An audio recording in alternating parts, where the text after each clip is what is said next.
छत्तीसगढ़ के कांकेर में सुरक्षा बल के अधिकारियों ने दावा किया कि नक्सली कमांडर शंकर राव की अगुवाई में नक्सलियों का एक दल लोकसभा चुनाव में गड़बड़ी फैलाने के लिए अबूझमाड़ के जंगल में जमा हुए।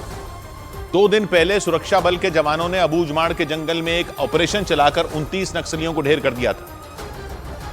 क्योंकि सुरक्षा बल के अधिकारियों को यह खबर मिली थी कि कांकेर में चुनाव रोकने के लिए नक्सली पोलिंग पार्टी पर हमला करने वाले हैं। इस ऑपरेशन की अगुवाई कर रहे सुरक्षा बल के अधिकारी लक्ष्मण केवट के मुताबिक इसकी सूचना मिलने के बाद नक्सलियों के खिलाफ ऑपरेशन शुरू कर दिया गया था। ये सूचना था कि वहाँ नक्सली जो है लोकसभा चुनाव में किसी पोलिंग पार्टी को जो पिछली बार नुकसान पहुंचाए थे, इस बार भी ऐसी योजना है। एनकाउंटर स्पेशलिस्ट के नाम से मशहूर लक्ष्मण केवट ने जानकारी दी कि 15 अप्रैल को उन्हें नक्सलियों के इस खतरनाक प्लान का पता चला था।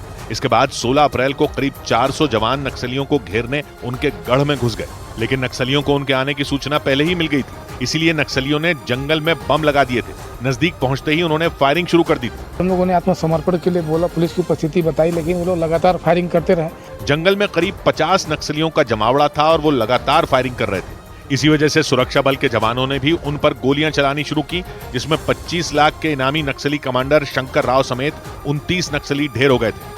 और छत्तीसगढ़ के कांकेर में नक्सलियों के खिलाफ सुरक्षा बल के ऑपरेशन पर कांग्रेस नेता सुप्रिया श्रीनेत ने विवादास्पद बयान दे दिया। उनके बयान पर बीजेपी भड़क गई और उसने उन पर जवानों के अपमान का आरोप लगा दिया। लोकसभा चुनाव के ठीक 3 दिन पहले यानी 16 अप्रैल को सुरक्षा बल ने अबूझमाड़ के जंगल में एक साथ 29 नक्सलियों को मार गिराया था।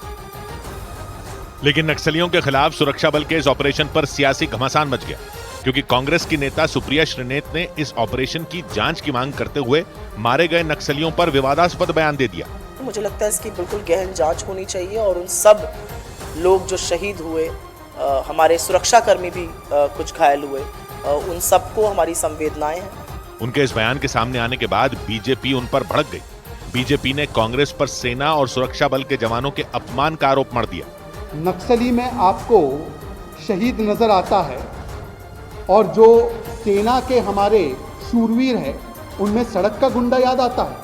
बीजेपी ने इस मुद्दे पर कांग्रेस को इसलिए भी घेरा क्योंकि मई 2013 में छत्तीसगढ़ में ही नक्सली हमले में कांग्रेस के बड़े नेता नंद कुमार पटेल और पूर्व केंद्रीय मंत्री विद्याचरण शुक्ल समेत 30 से ज्यादा लोग मारे गए थे। इधर